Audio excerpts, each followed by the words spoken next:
Sarah is the most loving person you'll ever meet. She's kind, thoughtful, and has an incredible sense of humor. She has a unique way of listening to you that makes you feel like the conversation you're having is the most important thing going on at that moment.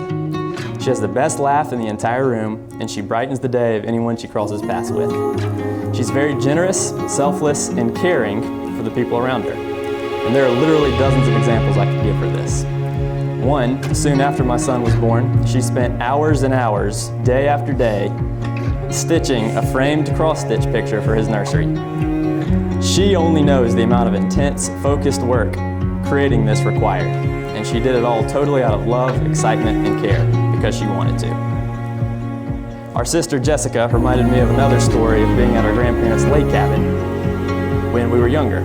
There was a big rock, 15 feet high, sticking out over the lake that you could climb up and jump off.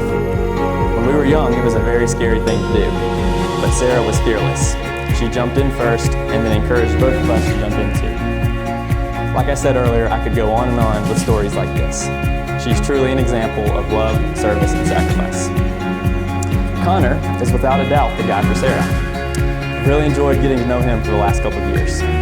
I guess you know things are going right when the Jarretts have a family gathering, and it doesn't feel complete if Connor isn't there. I think I knew he'd be around for a while. The first time I got a text message from him and a group message with my dad about something sports related.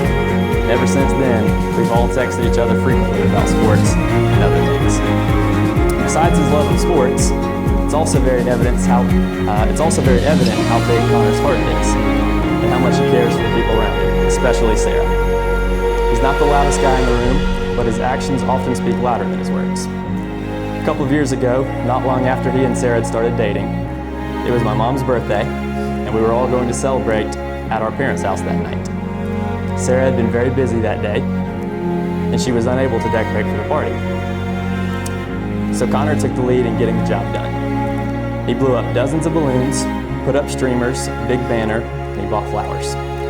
I remember being very impressed with the extent of the decorations, and I definitely think he won the approval of our mom that day.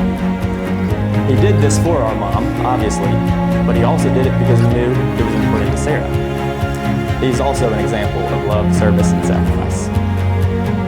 In many ways, Sarah and Connor's relationship serves as an example of what a great relationship is all about. As you can see from the stories I gave about them, they're both very willing to sacrifice and serve for the ones they love. In many ways, marriage is plain and simply about sacrificing for and serving your spouse. One of my favorite verses from the Bible, which relates to marriage, comes from John 15:12 and 13. In this verse, Jesus says, "This is my commandment, love each other in the same way that I have loved you. Greater love has no one other than this, to lay down one's life for another."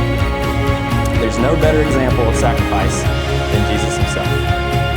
We as humans were hopeless and doomed because of our sin, but God loved us enough to want to save us.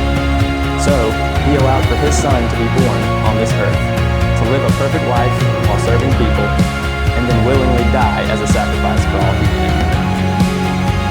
John 3:16 says, "God so loved the world that he gave his only son, that whoever believes in him will not die, but live forever."